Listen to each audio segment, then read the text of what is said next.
Muy buenos días, jóvenes alumnos. Bienvenidos a nuestro hermoso curso de Historia del Perú. Quienes habla, el licenciado Rommel Gerardo Medina Briones. El día de hoy vamos a estudiar sobre la reacción por parte del resto de las élites, o sea, del grupo de poder político o de la panaca, que es la familia real en este momento en el caído imperio del Tahuantinsuyo. ¿Cuál va a ser entonces esta reacción contra la dominación española a raíz de la muerte del Inca Atahualpa?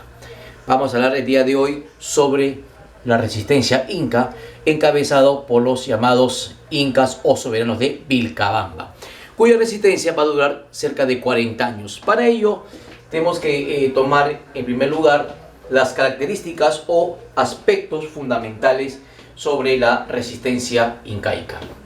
Hemos dicho en primer lugar que la resistencia incaica lo va a dirigir esta dinastía o estas panacas, que son los incas de Vilcabamba. En segundo lugar, vamos a hablar que es un microestado, un pequeño estado rebelde que rechazó de manera potencial el dominio español en estas nuevas tierras. Ya el desaparecido imperio incaico o Tahuantinsuyo, como repito, va a tener encabezado por estos líderes llamados los incas de Vilcabamba, y cuyo objetivo es rechazar en este caso, repito, el dominio español en estas tierras. La capital de este pequeño reino rebelde es la ciudad de Vitcos.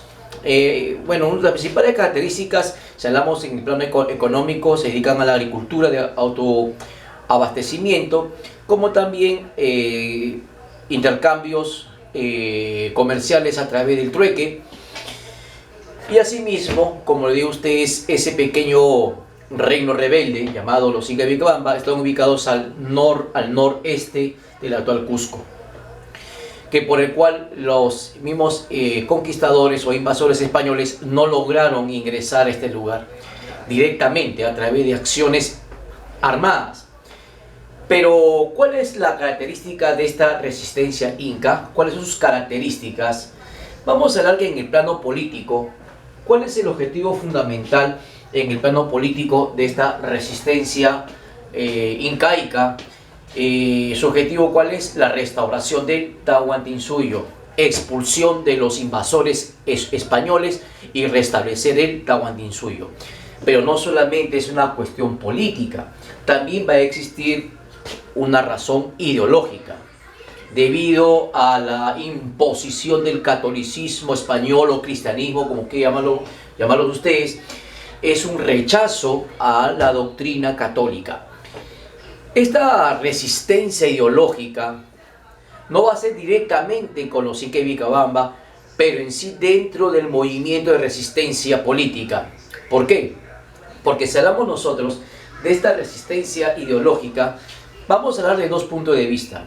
Aunque exista una influencia cristiana en el pensamiento, en las ideas de estos líderes religiosos principalmente. ¿Por qué? Porque vamos a hablar de la idea de un Mesías. Pues, una característica es que el pensamiento es mesiánico. El Mesías, ese Mesías prometido, el Salvador del mundo, que va a redimir el mundo frente a la invasión española. Va a aparecer la imagen de un Jesucristo, la imagen de un Cristo, imagínense ustedes, la imagen de un Cristo. Obviamente no Cristo, sino es la influencia de esa idea que va a ser reencarnado por un indígena, que va a proclamar, va a difundir la resurrección de las huacas, es decir, de los antiguos dioses que van a luchar en el pensamiento andino, contra el dios cristiano. Como también otra vertiente de esta resistencia ideológica es desde el punto de vista milenarista. ¿A qué se refiere el término milenarista? ¿A qué me refiero? Me refiero simplemente que la idea era la restauración del imperio de los 1000 años, donde había prosperidad, donde había paz, donde había progreso. Pues se llama milenarista, los 1000 años, un mundo utópico, un mundo de ensueños, por el cual no existió miseria, muertes, pestes que trajeron los invasores españoles. Para ello ya entenderemos poco a poco el transcurso de nuestra explicación sobre la resistencia inca o resistencia de los incas de Vilcabamba. Antes de ingresar ya al tema en sí, ¿qué va a pasar después de la muerte de Atahualpa? Pizarro va a nombrar como nuevo soberano a uno de los medio hermanos de Huáscar Atahualpa, que es Túpac Hualpa o llamado Toparpa. Lo va a nombrar con un interés. ¿Cuál es el interés? Utilizarlo como títere, como marioneta política para conseguir el objetivo que ellos buscaban, los invasores o conquistadores españoles. ¿Cuál es? El oro y la plata. Tener un títere, un soberano títere, un soberano manejado por ellos, y que por el cual que buscaba el objetivo. ¿Cuál es? La riqueza, el oro y la plata. Para ello decidió Pizarro ir hacia la capital ya del caído imperio de los incas. Con Toparpa se marcharán de Cajamarca en agosto de 1573 y llegando a Huamachuco, que es Serranía de la Libertad, ahí le ofreció resistencia el general atahualpista Calcuchima. Pero Calcuchima va a caer en el juego, va a caer en la trampa de Pizarro, que le hace una invitación para un almuerzo, para un almuerzo de camaradería, y es apresado.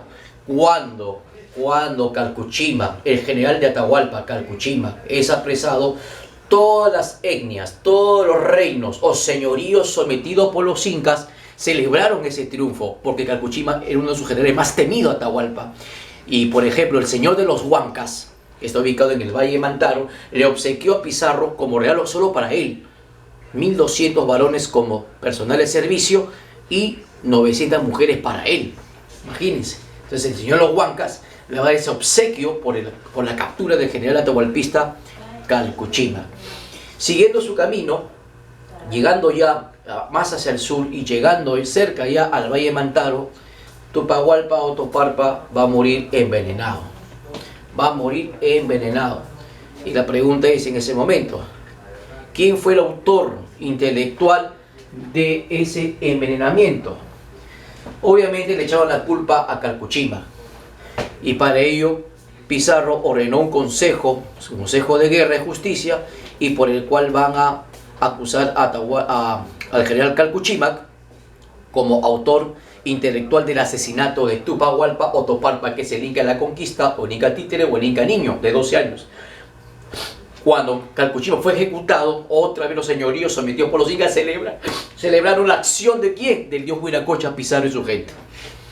Y llegando a Valle del Mantaro, Francisco Pizarro va a decidir fundar la primera capital, ojo, escuchen bien, la primera capital del Perú o la Nueva Castilla. La primera capital de la Nueva Castilla, o llamado Perú, va a ser Jauja, la primera capital. Y ahí se va a encontrar con los jefes huancas, o sea, Huancay, Huanca, Huancavelica, Huancas. Entonces ahí estaban los jefes que van a prestar apoyo leal, de una manera muy leal, de una manera total a las tropas de Pizarro. Y para ello, de Jauja a Cusco había otro general atahualpista que le estaba haciendo resistencia. ¿Quién era? Era el general el Apo Quisquis, otro temido general por el Inca Atahualpa. Para ello mandó a Diego de Almagro a la búsqueda de Quisquis, derrotarlo y ejecutarlo.